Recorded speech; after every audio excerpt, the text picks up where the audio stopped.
Hello viewers, for DIYers here with another tutorial video for everyone. In this particular video here, I'll be doing a demonstration of how to replace the oil on your air compressor. What I have here is a Webster 2-cylinder air compressor, which does have an oil bath. Air compressor styles will vary. Some have a diaphragm pump, which doesn't have an oil bath, such as this one. This is a reciprocating pump. Other pumps which also require oil is a rotary screw style. Typically, I like to start with running the air compressor until the tank is pumped up. This allows the compressor to heat up to a certain extent, making the oil flow easier. Once it's warm, turn the air compressor off, and as an added step, I have unplugged it as well. Locate the oil drain plug, which is usually at the bottom of the crankcase, similar to a small engine. In this case, it does have a square head where you can use the proper size wrench.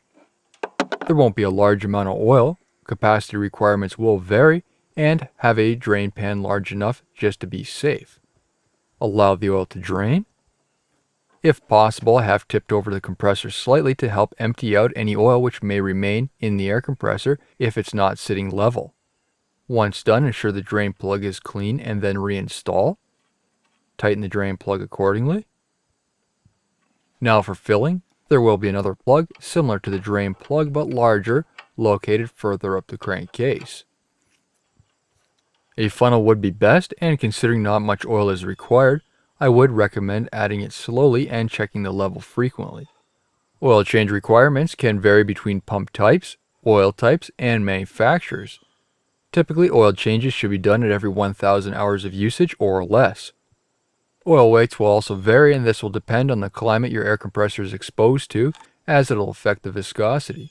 A 20 or 30 weight oil is usually the most common, usually a non-detergent compressor specific oil. Sometimes you can upgrade to a synthetic, which I'll be doing here. An air compressor specific oil is needed, as they do have different additives than compared to an engine oil.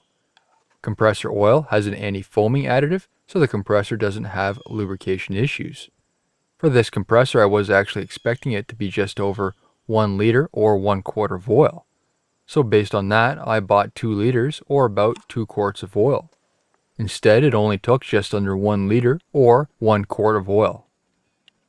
Ensure the compressor is on a level surface when checking the oil. It should be based off the bottom of the threads of the fill plug. Tighten the plug, check for any leaks, and you're done. New videos released every week on my channel, so subscribe to this YouTube channel by clicking on the button below the video. This concludes the rest of my video. Be sure to hit that thumbs up button. It's a huge help to me, and if you found this tutorial helpful, please feel free to leave a comment below. Thank you for watching.